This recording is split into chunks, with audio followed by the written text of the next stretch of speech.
حضور اقدس صلی اللہ علیہ وسلم کا ارشاد ہے کہ غریب پر صدقہ کرنا صرف صدقہ ہے اور صرف صدقہ ہے. صرف نہیں ہے جڑا کپڑے دھونے والا وہ نہیں ہے، یہ ہے صرف غریب تے صدقہ کرنا، صرف صدقہ ٹھیک ہو گیا. لیکن رشتہ دار تے صدقہ کرنا صدقہ ہی نہیں کلا، پھر کیا وہ صلہ رحمی. بڑا پیارا چیپٹر کڈیا بھائی، چل بھی ذرا تھوڑا زور لا کے دس. اور رشتہ دار پر صدقہ کرنا صدقہ بھی ہے اور صلہ رحمی بھی، دو چیزوں پر ہوگی. چھوٹی حدیث نو بھی دو باری پڑھنا. حضور اقدس صلی اللہ علیہ وسلم کا ارشاد ہے حضور اقدس صلی اللہ علیہ وسلم کا ارشاد ہے کہ غریب پر صدقہ کرنا صرف صدقہ ہے اور رشتہ دار پر صدقہ کرنا صرف صدقہ بھی ہے اور صلہ رحمی بھی، دو چیزیں ہوں گی. دو چیزاں ہو گئیاں. ہن اگے فائدہ پڑھو.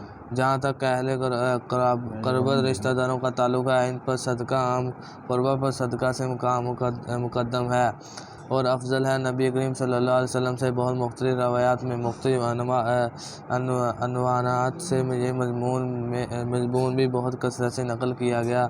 حضور اقدس صلی اللہ علیہ وسلم کا ارشاد ہے کہ ایک اشرافی تو اللہ کے راستے میں خرچ کرے، ایک اشرفی تو غلام کے آزاد کرنے میں خرچ کرے، ایک اشرفی تو کسی فقیر کو دے، ایک اشرفی تو اپنے اہل و عیال پر خرچ کرے. تو سب سے افضل یہی ہے تو اپنے اہل و عیال پر خرچ کرے اور ضرورت مندوں پر بھی ہو، جیسا کہ آگے آ رہا ہے. ایک اور حدیث میں ہے کہ حضرت میمونہ نے ایک پابندی آزاد کی. حضور اقدس صلی اللہ علیہ وسلم نے فرمایا کہ اگر اس کو اپنے ماموں کو دے دیں تو زیادہ ثواب ہوتا. ایک مرتبہ حضور اقدس صلی اللہ علیہ وسلم نے عورتوں کو خاص طور پر سے صدقہ کرنے کی ترغیب دی. حضرت عبداللہ بن مسعود رضی اللہ تعالیٰ عنہ مشہور صحابہ فقہ ہیں. ان سے اہلیہ حضرت زینب رضی اللہ تعالیٰ نے ان سے کہا آج حضور اقدس صلی اللہ علیہ وسلم نے ہمیں صدقہ کرنے کا حکم دیا ہے، تمہارے مالی حالت کمزور ہے، اگر تم حضور اقدس صلی اللہ علیہ وسلم سے جا کر یہ دریافت کرو میں صدقہ کا مال تمہیں دے دوں تو یہ کافی ہے یا نہیں؟ انہوں نے فرمایا تم خود ہی جا کر دریافت کر لو. کہ ان کو اپنی ذات کے لیے دریافت کرنے میں غلبہ، حجاب اور خود عرضی کا خیال ہوا ہوگا. حضرت زینب رضی اللہ تعالیٰ عنہ حضور اقدس صلی اللہ علیہ وسلم کی خدمت میں حاضر ہوئیں اور وہاں دروازہ پر دیکھا کہ ایک عورت بھی کھڑی ہے اور وہ بھی یہی مسئلہ دریافت کرنا چاہتی ہے، لیکن حضور اقدس صلی اللہ علیہ وسلم کے روغہ کی وجہ دریافت کرنے کی ہمت نہ ہوئی.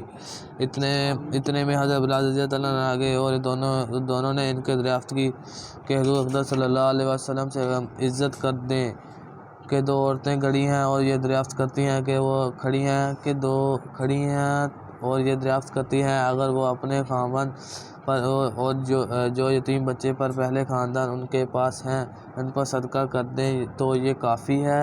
حضرت عبدال نے حضور اقدس صلی اللہ علیہ وسلم کو پیغام پہنچایا. حضور اقدس صلی اللہ علیہ وسلم نے دریافت کیا کون عورتیں ہیں؟ حضرت بلال نے عرض کیا کہ ایک فلاں عورت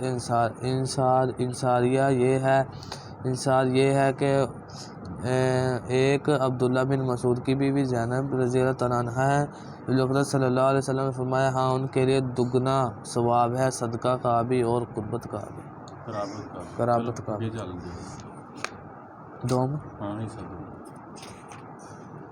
یعنی کہ رشتہ دار دے نا صدقہ کرنا صرف صدقہ بھی آ، یعنی 2 in 1 دورا اجر. فرض کرو وہ کمزور آ نا، غریب آ، رشتہ دار آ، انہوں پیسے دیو گے، صدقہ دیو گے. ایک تو صرف صدقہ ادا تمہیں ثواب ملے گا، دوسرا رشتہ داری دا، کیونکہ رشتہ داری دے پھر یہ ہے کہ پھر صلہ رحمی آ جائے گی. صلہ رحمی دا مطلب کہ آپس دے وچ بولا چلے. بعض دفعہ ہوندا نا کہ اونچ نیچ ہو جاتی ہے کہ آپس میں بولتے نہیں ہے. چلو جی. حضرت عیسیٰ علیہ السلام کا ارشاد ہے کہ دنیا کو اپنا سردار بناؤ اور تمہیں اپنا غلام بنا لے گی. اپنا خزانہ ایسی پاک ذات کے پاس محفوظ کر دو جہاں ضائع ہونے کا اندیشہ نہیں ہے. دنیا کے خزانوں میں اضاعت کا اندیشہ ہر وقت ہے اور اللہ تعالیٰ نبی ہے جنہوں کا اپنا گھر ہی نہیں سی. سارے لوگ گھر بنا ہیں نا، عیسیٰ علیہ السلام کا اپنا ذاتی گھر نہیں سی ہے. تسی اندازہ کر لو جتھے دن رات ہوندی سی اتنے اپنا چوکا اتار کے بچھا کے پی جاتے سی. چلو. اضاعت کا اندیشہ ہر وقت ہے۔ اللہ تعالیٰ شانہ کے خزانہ پر کوئی آفت نہیں ہے۔ حضرت عیسیٰ علیہ السلام کا ارشاد ہے کہ دنیا کی خباثت کا اثار میں یہ بات بھی ہے کہ اس میں اللہ تعالیٰ کی نافرمانی کی جاتی ہے، اور اس کی خباثت کی علامت میں سے یہ بھی ہے کہ آخرت اس کو چھوڑے بغیر نہیں ملتی۔ یہ بات اچھی طرح سمجھ لو کہ دنیا کی محبت یہ خطا کی جڑ ہے، اور تھوڑی دیر کی خواہش بہت طویل زمانہ کی رنج اور عذاب کا ذریعہ بن جاتی ہے۔ ان کا یہ بھی ارشاد ہے کہ دنیا بعضوں کی طالب ہوتی ہے، بعضوں کی مطلوب ہوتی ہے، اور جو آخرت کے طالب میں ان کے تو یہ خود طالب ہوتی ہے کہ جک مار کر ان کی روزی ان کو پہنچاتی ہے، اور جو اس کی طالب میں لگ جاتی ہے آخرت کو خود طالب نہیں کرتی، حتیٰ کہ موت آ کر ان کی گردن دبا لیتی ہے۔ بس آگے پڑھ لیں، آگے اینڈ دو کو واقعہ پڑھو۔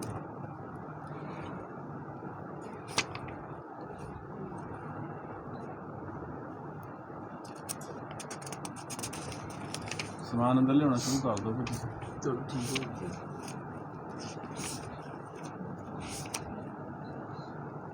شافعی کا جب انتقال ہونے لگا تو شافعی کا انتقال ہونے لگا تو اپنے وصیت فرمائی کہ میرا غسل میت محمد عبداللہ بن عبد الحکم دے گے۔ جب آپ کا انتقال ہو گیا تو محمد کی اطلاع دی گئی تو تشریف لائے اور فرمایا ان کے حساب کا رجسٹر پہلے مجھے دکھاؤ۔